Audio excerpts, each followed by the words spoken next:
12 أبريل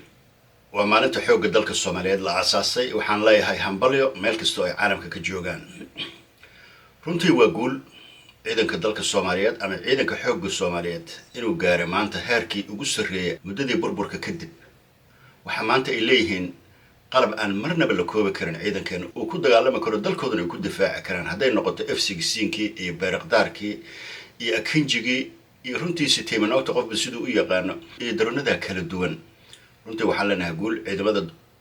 ummadda Soomaaliyeed oo maanta ku qalabaysan bad iyo bariba iyo cirba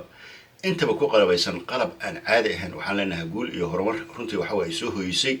dawladda qaran ee Xamse Cabdi Barre iyo Xasan Sheekh Maxamuud guulaha ka gaarto runtii wax la qiyaasi karo maahan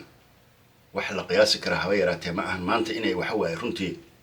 adowgii dhowr iyo 30 sano haystay ee aan qoriga la haysanay in aan maanta waxa way ciidankeena uu ka awood badan yahay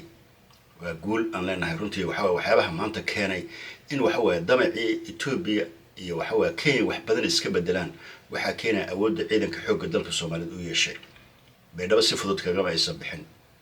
Kenya waa ay ku soo jirtaa runtii inay banayso gobolada Jubbooyinka oo runtii intaas oo sano iyagana buffer zone ka dhiganayaan laga soo bilaabo labadoodaba 1996 ama 1996 marka runtii waxa waaye awooddaada hadaysan waxa waaye dhisnayn runtii dalkaaga waxa waaye xor ma ahan xornimada waxa waaye runtii in maanta waxa lagu soo xadgudbo waxa waaye UN iyo waxa waaye shabaab lagu soo beero waxa keenay awood darrada laakiin waxaan leenahay dawladda Turkiga oo runtii waxa waaye si weyn u garab gashay haday noqoto tababar iyo haday noqoto qalabeenba waxaan leenahay runtii guulahaadin ka gaartay idinkana waana guul runtii maanta Turkiga wax badan ayaan wada qabsanay iyadoo maanta maalin ay ka liidato oo 2012 oo aanan iloobin ayayna soo mareen laakiin maanta waxaan maraynaa inaan shidaal iyo horumar aan ka wada shaqeyno iyo runtii ciidamada dhismihiisa iyo satellite iyo dayax gacmeedda laga diray dalkeena marka waxaan leenahay Soomaaliya waa ay soo laabatay waxa soo celiyay waa dhalinyaradaas dhiigooda u horay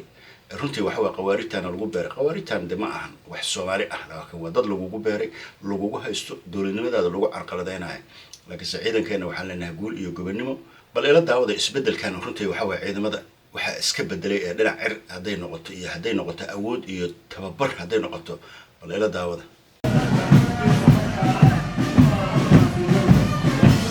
Thank you.